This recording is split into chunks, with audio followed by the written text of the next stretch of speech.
പ്രവാസി കഥ. ഈ പ്രവാസി കഥ പ്രവാസികളുടെ ഭാര്യമാരും പ്രവാസികളുടെ കുടുംബക്കാരും എല്ലാവരും തീർച്ചയായും കേൾക്കണം. ആവുന്നെങ്കിൽ പ്രവാസിയുടെ ഭാര്യയാവണം എന്ന് പറഞ്ഞു നീ എഴുതിയ ആ കത്ത് ഞാനടക്കമുള്ള പ്രവാസിയുടെ നെഞ്ചൊന്ന് പിടപ്പിച്ചപ്പോൾ ഞങ്ങളെ മനസ്സാ പെണ്ണെ നീ അറിയാതെ പോയത്.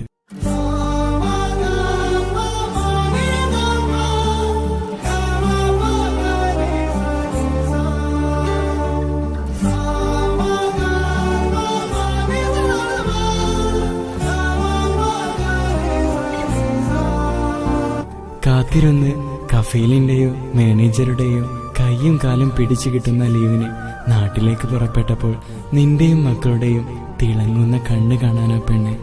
പൈസ ഇല്ലെങ്കിൽ കടം വാങ്ങിയിട്ടാണേലും നാട്ടിൽ പോകുമ്പോൾ ഒന്നും കൊണ്ടുപോയില്ല എന്ന് ജാടക്ക് പറയുന്ന ഞങ്ങൾ കൊണ്ടുവരാൻ പറ്റുന്നതിൽ കൂടുതൽ സാധനം വാങ്ങി വരുന്നത്. നാട്ടിലെത്തിയാൽ വീടും തൊടിയും ചുറ്റിപ്പറ്റി നിൽക്കുന്നത് കവലകളിൽ പോയി നിറങ്ങാൻ അറിയാഞ്ഞിട്ടോ ബൈക്ക് എടുത്ത് ചുറ്റാൻ അറിയാഞ്ഞിട്ടോ അല്ല പെണ്ണെ.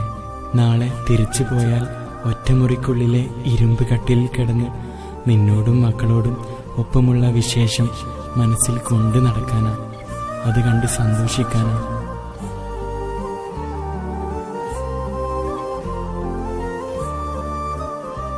ലീവ് തീരാറായി എന്ന് അറിയുന്ന നീ അത് നീട്ടിക്കിട്ടുമോ എന്ന് ചോദിച്ച് കണ്ണു നിറക്കുമ്പോൾ ഒന്നും പറയാതെ മുറ്റത്തേക്ക് ഇറങ്ങി നടക്കുന്നത് കണ്ണിലെ നനവ് നീ കാണാതിരിക്കാനാടാ. എപ്പോഴാ നീ വന്നത്, എപ്പോഴാ നീ പോകുന്നത്? നാട്ടുകാരുടെ സ്ഥിരം ചോദ്യത്തിന് സങ്കടം ഉള്ളിലൊതുക്കി ചിരിച്ചുകൊണ്ട് മറുപടി കൊടുക്കുന്ന ഞങ്ങൾ ഇടവഴിയിൽ കാണുന്ന പല മുഖങ്ങളും തിരിച്ചറിയാൻ കഴിയാതെ സ്വന്തം വീട്ടുകാർക്ക് വിരുന്നുകാരായി, മക്കൾക്ക് കളിപ്പാട്ടം കൊണ്ടുവരുന്ന ആളായി, നാട്ടുകാർക്ക് ഗൾഫുകാരനായി, അങ്ങനെ പല പേരിലും ഞങ്ങൾ ജീവിക്കുന്നു. തിരിച്ചു പോരുമ്പോൾ അഴിച്ചു വെച്ച ഷർട്ട് ഓർമ്മക്കായി നിങ്ങൾ എടുത്തു വെക്കുമ്പോൾ ഒരു കഷ്ണം തുണി പോലും ഞങ്ങൾ കൊണ്ടുവരാറില്ല.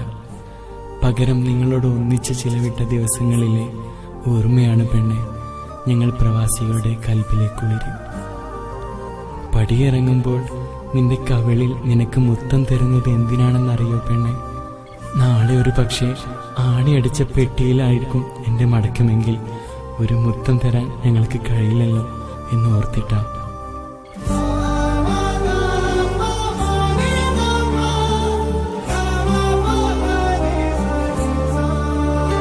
പടിയിറങ്ങുമ്പോൾ ഞങ്ങളുടെ കണ്ണു നിറഞ്ഞു.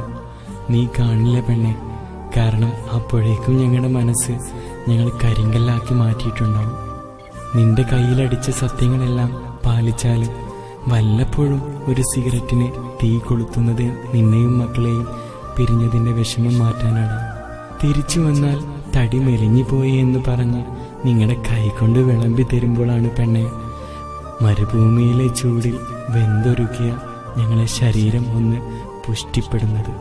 ഒഴിവ് കിട്ടുന്ന സമയത്തെല്ലാം മാറിൽ തല തായ്ച്ചു നിങ്ങൾ മയങ്ങുമ്പോൾ ഇടനെഞ്ചിലേക്ക് നിങ്ങളുടെ കണ്ണുനീരിന്റെ ചൂട് പടരുമ്പോൾ ഞങ്ങളുടെ കണ്ണ് നനയാത്തത് പെയ്തൊഴിയാൻ കണ്ണുനീര് ബാക്കിയില്ലാത്തത് കൊണ്ടാണെന്ന് നീ മനസ്സിലാക്കണം പെണ്ണെ. പടിയിറങ്ങുമ്പോൾ പോവാതിരുന്നൂടെ, എന്നും നാട്ടിൽ എന്തെങ്കിലും പണിക്ക് പോയിക്കൂടെ എന്നു നിങ്ങൾ ചോദിക്കുമ്പോൾ മനസ്സിൽ ഞങ്ങളും ചോദിക്കാറുണ്ട് പെണ്ണെ, ആർക്കു വേണ്ടിയാണ് ഞങ്ങൾ ഈ കടൽ കടക്കുന്നതെന്ന്.